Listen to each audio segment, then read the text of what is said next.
And if you want to send us a video of you doing or saying anything cool, telling a joke, eating a bug, just email the video clip to us. The first network for kids isn't only the home of Nicktoons. Welcome to Ms. Mojo, and today we're counting down our picks for the top 10 live-action Nickelodeon shows. What kind of friends are you guys? Why didn't you stop me? Before we begin, we publish new videos every day, so be sure to subscribe for more great content. For this list, we'll be looking at the best of Nickelodeon's live-action original programming. Can I help you?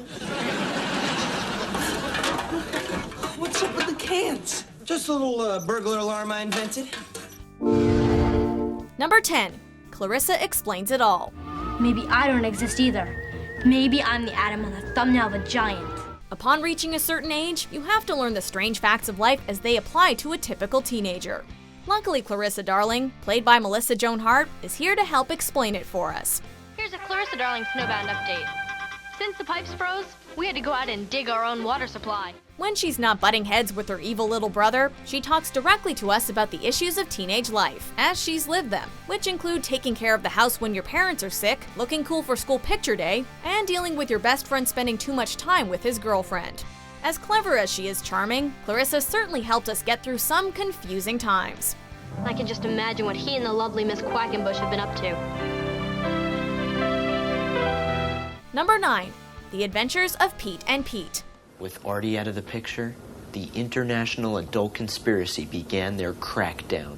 What started out as a series of hilarious one-minute shorts eventually turned into the delightfully quirky tale of two red-headed brothers, both named Pete. Big Pete tries to be the level-headed brother in everyone's crazy life, while Little Pete, played by Danny Tamborelli, enjoys defying any adult or bully that tries to control him.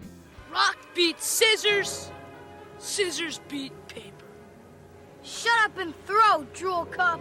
Each episode, narrated by older Pete, features a look into the lives of the brothers as they put up with the great mysteries of life, and meet some of the strangest people, including Artie, the strongest man in the world.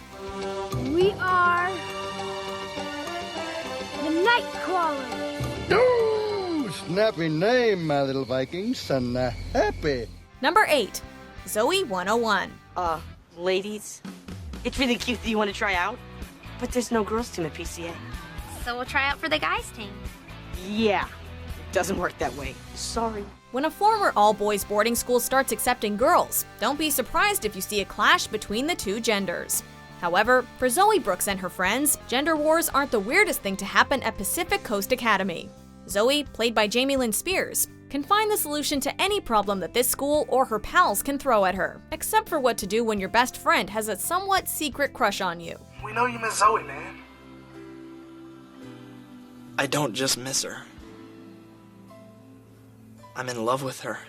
Torn between being serious and being silly, Zoey 101 is an unforgettable show, and the most expensive Nickelodeon show produced to that point.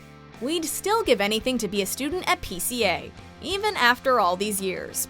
Food fight! Can we all be a little bit more mature here?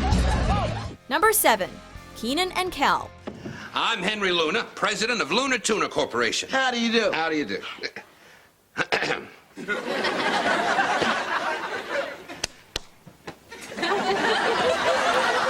With their rise to popularity in the 90s, it only made sense that Kenan Thompson and Kel Mitchell should get their own show. What sort of adventures can one of the funniest duos embark upon? Anything that gets them into all kinds of silly trouble, that's what. What makes these inseparable duos' misadventures even more hysterical is how much they bounce off of each other. Kenan spends an episode coming up with mischievous schemes, and Kel is a lovable goof who loves orange soda. Is it true? Oh yes, it's true. Ooh. Kel also doesn't like trouble, but that doesn't stop him from going along with Kenan's plans, and occasionally causing them to backfire. What happened? I dropped my yo-yo through the fence. Hey, just tie your shoe. Maybe I can reach it. Man, forget about the yo-yo. Let's go. Number 6. Ned's Declassified School Survival Guide. Cookie, help. I've got to learn 200 years of American history by 4th period. Piece of cake. Middle school is anything but a picnic. Thankfully, Ned Bigby and his two best friends, Mose and Cookie, have created a helpful guide that can make surviving middle school a piece of cake.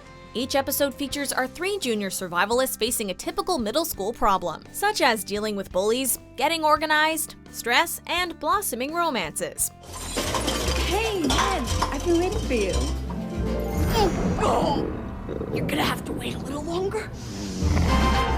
But with a little assistance from their teachers, fellow students, and a weasel-hunting janitor, the 3 of them hilariously fill the guide with useful tips that kids and adults alike can learn from.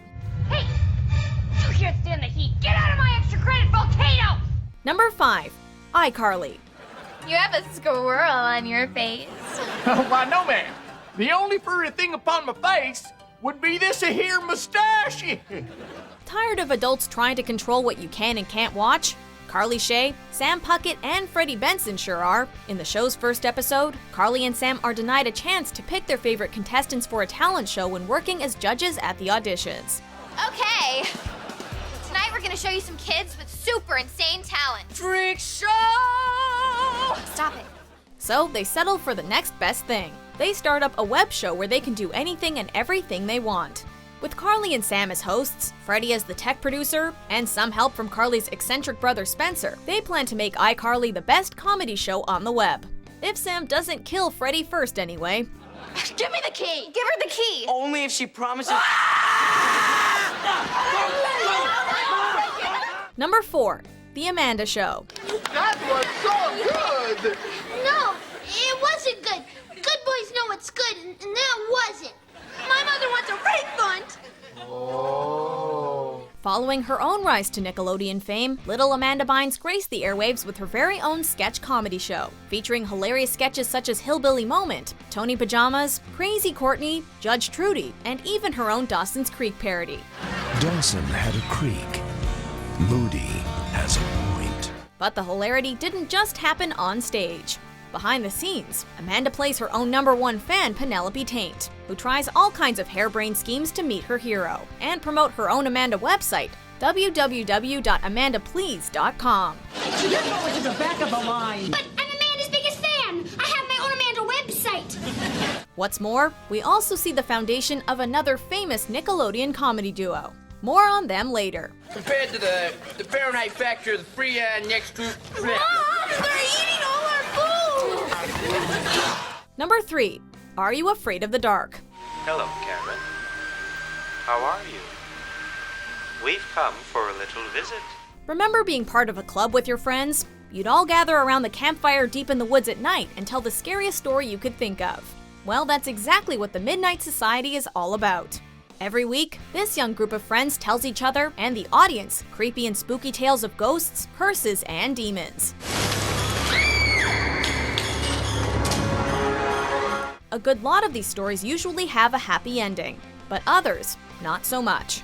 Originally produced in Canada, but picked up by Nickelodeon and running during their SNCC programming block from 1992 to 1996, this one proved so popular with Nick fans it was revived by the network in 1999. If you love scary stories, be prepared to submit yours for the approval of the Midnight Society. I call this story The Tale of a Pinball Wizard. Number 2. Drake and Josh. Quit laughing! Being Miss Nancy's very important to me. I help people with their problems. You can't help people by wearing pants? During their time on The Amanda Show, fans fell in love with the chemistry between Drake Bell and Josh Peck. So, of course, there's only one thing to do with 2 polar opposite characters. Turn them into stepbrothers and give them their own show. Like Kenan and Kel, Drake and Josh have a habit of getting into funny situations, either by themselves or because of the pranks played by their evil little sister Megan. Think about it. A world where Megan doesn't do bad things to us. And when these two get in a fight, they are prepared to tussle it out big time. But while they do argue, they still look out for each other like all good brothers should. Is it cool if I move back in? Get in here. Before we reveal our number 1 pick, here are a few honorable mentions. Is already food okay? Is it electronic? No. Danny. Does it involve looking for Elvis Presley? No. All right, now listen up. Girls, back to your bunks. How come you got a jock strap on your face? Protection. I guess I don't understand how jock straps work. But I just have these side effects. What kind of side effects, honey? Like this. Number 1.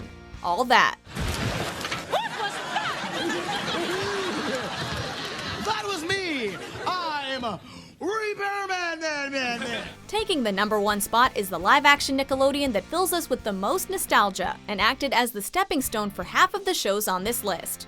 Basically a Saturday Night Live for kids and teens. All that features a wide variety of hilarious and memorable sketches, including Coach Cretin, Vital Information, Everyday French with Pierre Escargot, Detective Dan, Ask Ashley, and of course, Good Burger. With the combined comedic abilities of Kenan Kel, Amanda Bynes, Danny Tamborelli, and many others, anyone from the 90s can tell you what a gem all that really is. Just ask Jimmy Fallon. Isn't that right, bud? Look, I'm Great Nose Boy. Do you agree with our picks? Check out these other great clips from Ms. Mojo and subscribe for new videos every day.